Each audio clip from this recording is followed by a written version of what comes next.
That's not the problem. The problem is methamphetamine or opioids. This hearing starts tense from the very first second. Judge Middleton dives straight into meth, opioids, and a bond violation arrest that unfolded overnight. Right away, the stakes are sky high: a dangerous weapon charge, a no-contact order, and a defendant who somehow ended up in the same cell as the person she's banned from seeing. This is Judge Middleton. You got arrested last night for alleged violation of your bond. Also with us here on the feed is Paul Gibson. He is filling in for the public defender.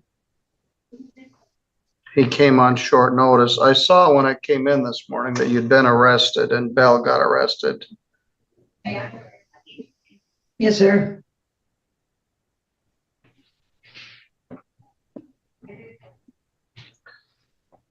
Let's start from the beginning. You're charged in file number 252254FY with assault with a dangerous weapon. It's alleged that you tried to assault or did assault your partner, Bell Ghost, with a shovel. You got arrested and the bond was set in the amount of $15,000 cash or surety, which you posted. One of the conditions of your bond was that you were not to have any contact with Bell. According to the bond violation report, the police executed a search warrant at this house because of zoning issues, 700 Hoffman Street. Is that the big old house with the old Jacobs house? No, Your Honor, it's not. And she had just showed up, like, literally right when that had started happening. She actually would testify for me on my behalf. She said that she had just showed up. Well, who lives at that house? This moment reveals how unstable their living situation is.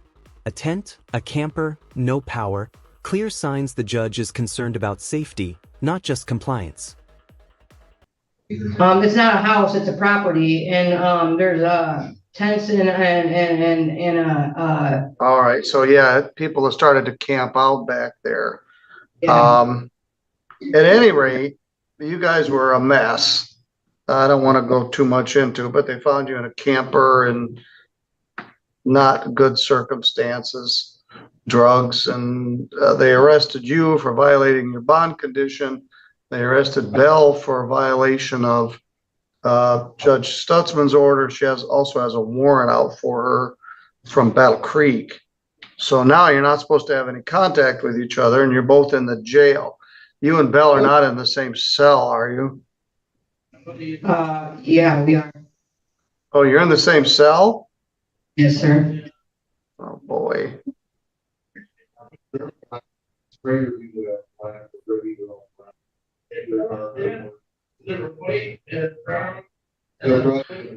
matter is set for a pre-exam conference with Rhonda Ives.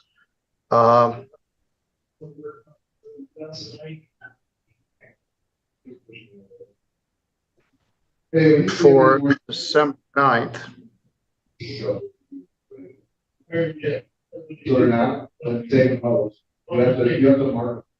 There was some sort of a camper there? Yes, sir. Is that where you were staying? Yes, sir.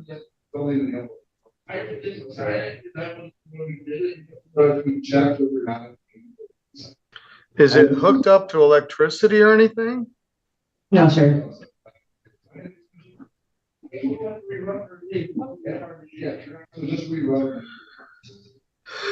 All right. Well, the clear condition was you weren't supposed to have any contact. And you were both there in the same camper, and the allegations were not the best. I wish the hearing were sooner. You're essentially homeless, and so is she. Now she's in jail, and you're in jail, and you're in the same cell. How crazy is that? You're not supposed to have any contact with each other. This is the breaking point. Being found together inside the same camper makes the bond violation nearly undeniable, and the judge knows keeping them jailed together makes no legal sense.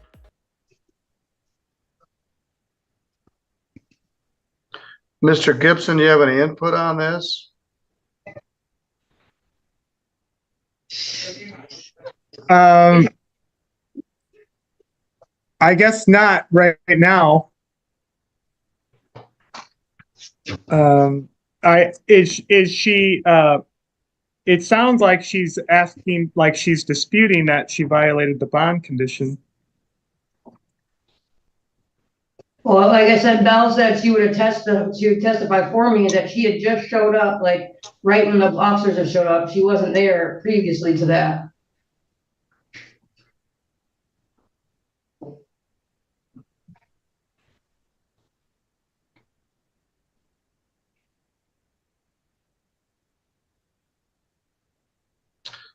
My original thought was I was just going to leave you in jail until December 9th. You seem pretty good this morning, but I don't want a housing issue for the jail, and I got both of you in the same cell.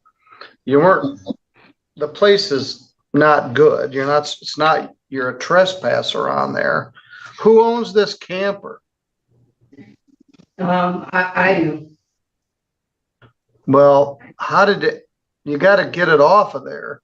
Have you got someplace to put it? Yeah. Yeah, I could take it to Jeff Brown's. Well, he's not doing well, but he did tell me that you're welcome at his place. Yeah. I asked him about that. He said, no, she's welcome to be here. Yeah.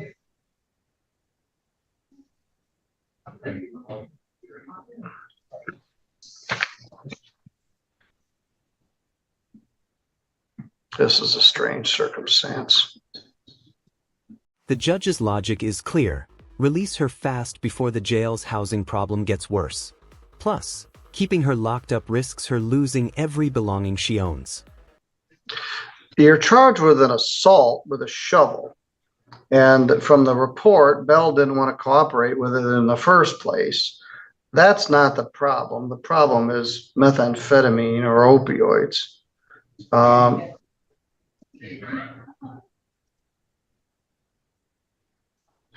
I'm gonna find bond violation and give you 1 day credit 1 day. I don't want you and Belle sitting there in the same cell. You're gonna get out of jail. I also don't want you to forfeit your $15,000 cash or surety bond. You can't have contact with each other. She's gonna be in jail for a while. Judge Stutzman's got a hold on her, and so does Calhoun County. But I'm not accomplishing much if I got you guys in the same cell. You didn't really do anything, but you got to get your stuff out of there.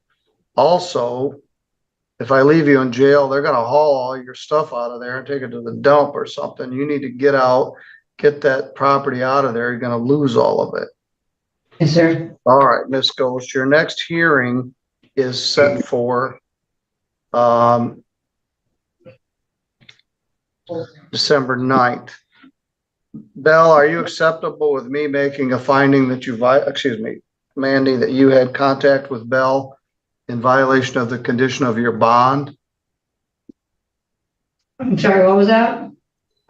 Are you acceptable with me making a finding that you violated your bond by being in that camper with Belle? I mean, yeah, sure, I guess, yeah. All right, and I guess the offer was I'm gonna let you out of jail, but I don't want you sitting there in the same cell, and I don't want an administrative headache for the jail to figure out what to do with both of you.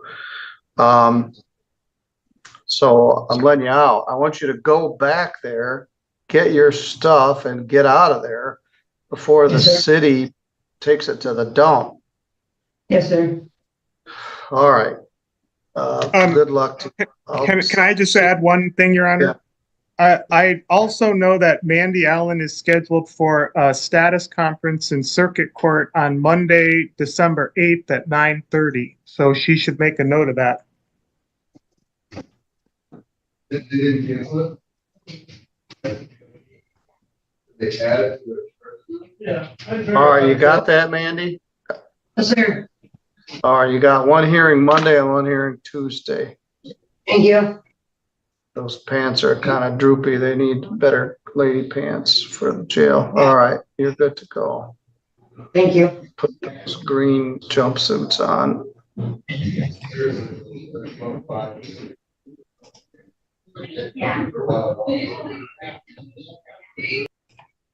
She is another sparrow in a hurricane.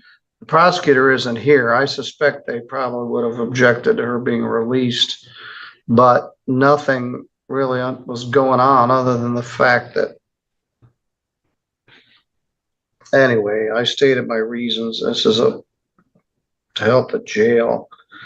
She's a danger mostly to herself, and I want her to get her property off of that property. So thanks for your help on short notice, Mr. Gibson. Thank you. This case shows how poverty, addiction, and unstable housing complicate bond violations. The judge balanced compassion with control. If you found this breakdown insightful, like, comment, and subscribe for more courtroom analysis.